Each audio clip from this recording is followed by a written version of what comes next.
Okay, children, we are going to start the new chapter, probability, which is very interesting chapter, I'll say, and scoring also. There will be, obviously, the weightage will be around 6 marks from this. Earlier, a 6 marks question used to come from here, but now the maximum weightage is 4 marks. So obviously, around 6-7 marks questions weightage you will be getting from probability. Okay, and you have studied about this in your earlier classes also. What we are going to start with here in class 12, we are going to start with conditional probability. सबसे पहले आप पढ़ेंगे क्योंकि probability तो आपको पता ही है, so I am not going to discuss the formula or the concept. You already are familiar of that.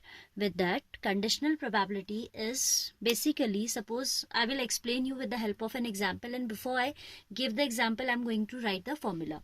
Then derivation of this formula we are going to prove with the help of an experiment. ठीक है, it's given in NCERT also.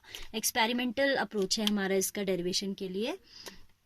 So we have formula for conditional probability. It is PE upon F is equal to P E intersection F upon PF. यहाँ पे in terms का क्या मतलब है देखिए, upon PF, this is PF, right?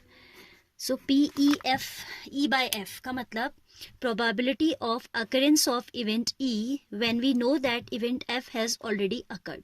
ठीक है, if event F has occurred, what is the chance, what is the probability of occurrence of E? That is known as conditional probability of event E. ठीक है, इसका मतलब क्या है कि event F has already taken place and what is now the probability of occurrence of E? F हो चुकी है तो E के होने की क्या प्रोबेबिलिटी है? The formula is PE intersection F upon PF. Right now अभी आपको फॉर्मूला समझ नहीं आ रहा होगा, so we are going to discuss this experiment, this example, और उससे आपको ये समझ.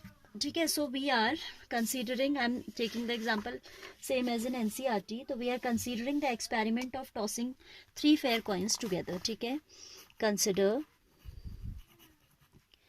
This derivation will not come in exam. ठीक है, बट एक्सरसाइज आती है इस पे based, but at least if you do derivation तो थोड़ा हमें आइडिया मिल जाता है ना. Consider the experiment of tossing 3 fair coins. Then you know how many sample points are there and what is the sample space. There will be 8 sample points. Triple H you will have. Then suppose one head and 2 heads and 1 tail. So HHT, HTH, THH. Then suppose all have T, this one. Then one head suppose and 2 tails. HTT, THT or TTH. These are 1, 2, 3, 4, 5, 6, 7, 8 possible results if you are tossing 3 coins together. ठीक है, ये तो हमारा एक experiment है. अब इस experiment में हम कुछ इवेंट्स डिफाइन करने जा रहे हैं. Event E is defined as at least 2 head appears. Event E आप इवेंट डिफाइन करेंगे. ठीक है, event E is at least 2 heads appear. Then event E के लिए sample space हो जाएगा favorable outcomes. I can say at least 2 heads means either there will be 2 heads or 3 heads. So this will be accepted. ठीक है, at least 2 head में आपका ये point आ जाएगा. This है ना, 2 head as well as more than 2, 3 maximum we can have because we are tossing only 3 coins. ठीक है, तो E के लिए हमारा सैम्पल स्पेस क्या आया? HHH, HT, HST, HTH, THH. Right. Then event F we are defining as the first coin shows a tail. The first coin is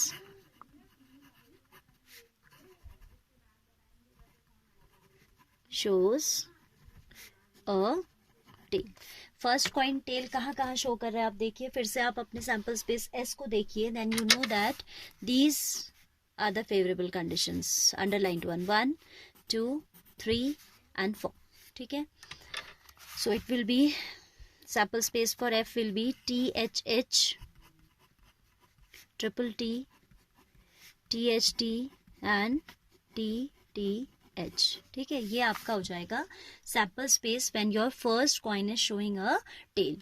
अब आपको बात करनी है, देखिए this was the sample space, ठीक है, then we define event E as at least 2 heads are appearing, then we define the event F as first coin shows a tail. तो event E के लिए हमने बनाया आउटकम्स एंड फॉर F। अब अगर F event अगर आपको ये दे दिया जाए, अभी तक तो आपने प्रोबेबिलिटी पढ़ी थी डायरेक्ट की what is the probability that at least 2 head appears, तो आप सीधे सीधे 1 2 3 4 आउटकम्स, टोटल आउटकम्स आर 8, तो आप लिख देते थे 4/8। First coin shows a tail, तो भी आपका 4 पॉइंट्स आर देयर, सो 4/8, ठीक है। अब देखिए अभी हम बात करेंगे कि अगर इवेंट F हो चुकी है तो S के होने E के होने का क्या प्रोबेबिलिटी है। I am repeating, if event F has occurred we will be given like E upon F की बात करें जो नीचे लिखी होती है इवेंट डिनोमिनेटर में, उसका मतलब है कि वो हो चुकी है, ठीक है। Event F has occurred, then what is the chance, what is the probability of occurrence of event E, ये हम बात करेंगे, ठीक है। तो पहले हम इन इवेंट्स की प्रोबेबिलिटी लिख लेते हैं। PE का मतलब हो गया, अब देखिए ये सारे आउटकम्स आपके इक्वली लाइकली है ना, equally likely you understand that when there is equal chance of, if you are using fair coins of course any of the case out of these 8 is equally probable। ये आए 3 coin एक साथ डाल रहे और आप फेयर कॉइन डाले तो कुछ भी आ सकता है इनमें से ना।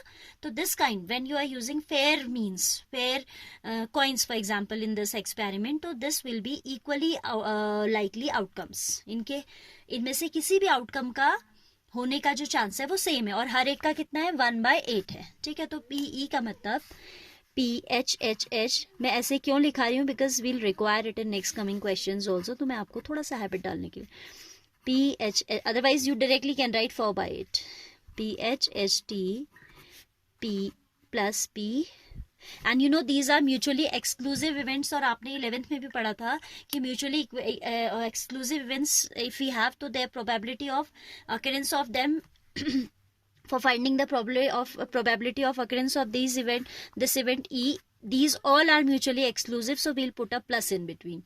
Why mutually exclusive? Mutually exclusive events are those events, I'm repeating, I'm making you revise that mutually exclusive events are those events which cannot happen simultaneously, जो events एक साथ नहीं हो सकती हैं, which cannot happen together or which cannot happen simultaneously।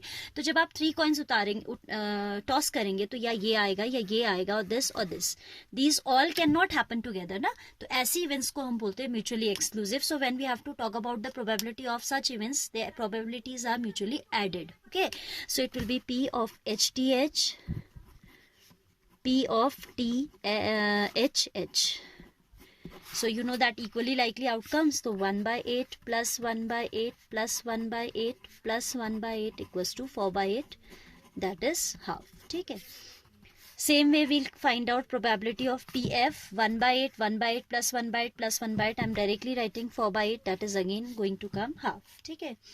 अब आप ये देखें कि अगर आपसे ये कहा जाए what is the probability of occurrence of event E if event F has already occurred, I'm repeating, what is the probability of occurrence of event E if event F has already occurred, यानी कि अगर F event हो चुकी है तो E के होने की प्रोबेबिलिटी, अगर आपकी F इवेंट हो चुकी है तो क्या हो चुका है that your first coin is showing a tail, तो आपका जो सैंपल स्पेस है ना उसमें एक रेस्ट्रिक्शन लग गई है, there is some condition applied, तभी इसको बोलते हैं that is why it is known as conditional probability, क्योंकि आप इसमें एक कंडीशन इम्पोज करते हैं। We are imposing a condition out here that the first coin shows a tail, तो जो हमारा सैंपल स्पेस था वो अब ये ना रह के इतना हो गया है, we are showing that, we are saying that event F has occurred, यानी कि आपका जो पूरा सैंपल स्पेस था उसमें से ये सारे रिजेक्ट आउट हो गए, क्योंकि आपसे कहा है कि पहले वाले कॉइन में तो कौन कौन से, देखो विच आई एम मेकिंग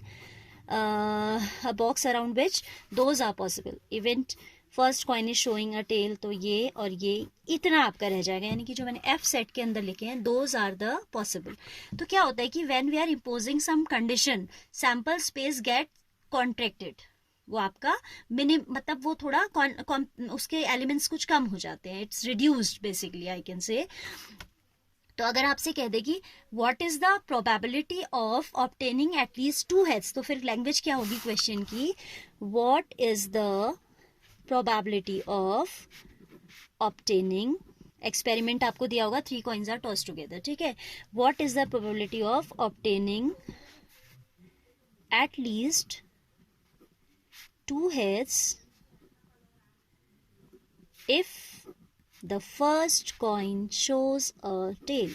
ऐसी होती है लैंग्वेज कि भैया पहले वाला जो कॉइन है उसमें तो टेल ही आना है, तो आपको एटलीस्ट 2 heads आने की क्या प्रोबेबिलिटी है.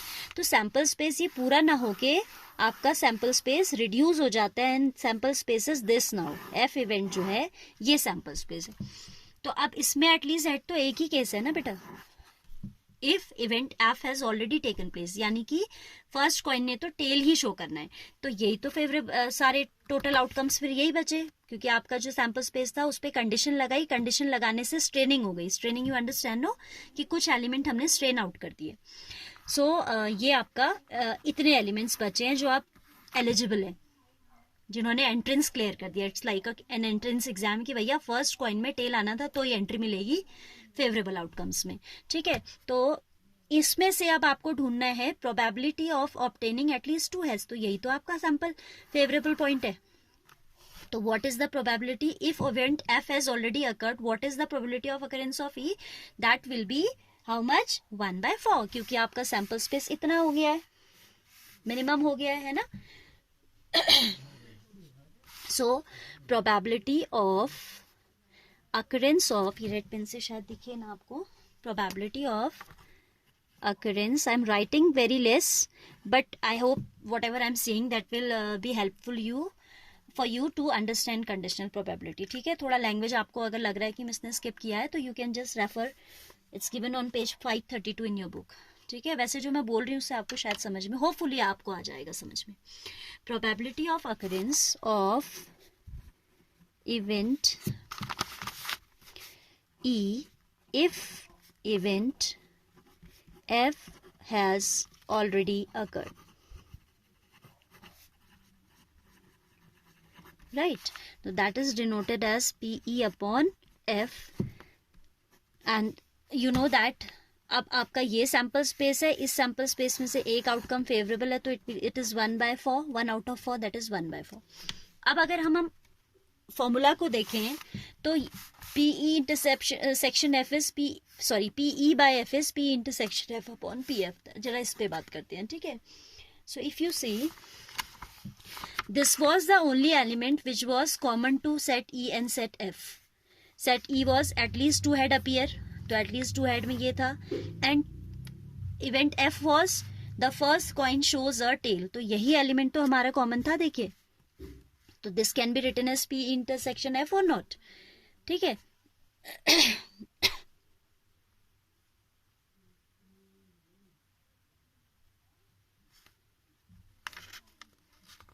So we can also write as, this page I am using. Now we know that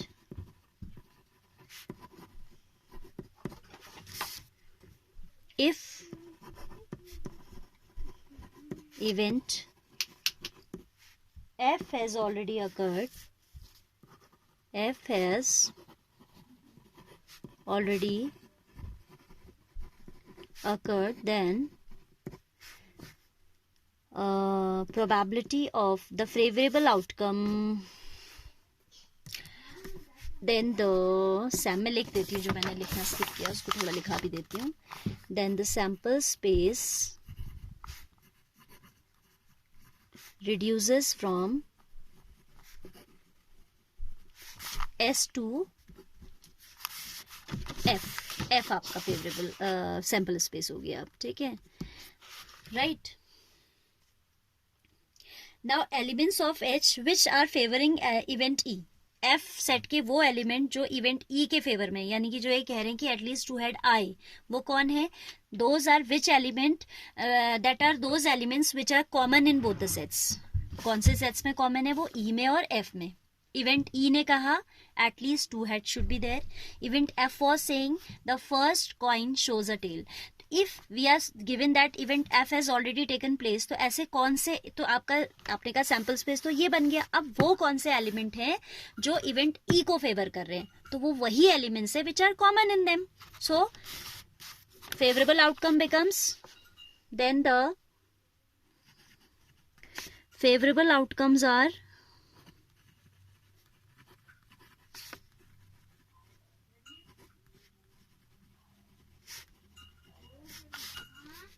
those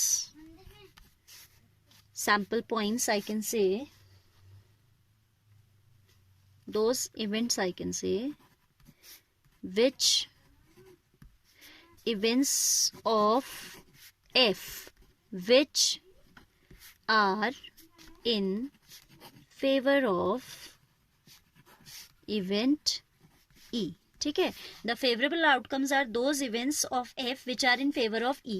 यानी कि जो ये कह रहे हैं कि एटलीस्ट 2 heads आ जाए, और कंडीशन ये है कि F हो चुका है, it means first coin is showing a tail, तो that is PE intersection F, and that is what, THH.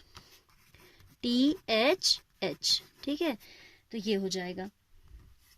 So probability हो जाएगी, इसमें हमने अभी प्रोबेबिलिटी की बात नहीं की, so I should not right.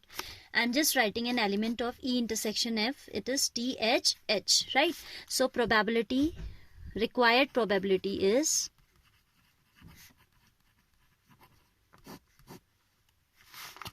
Number of elements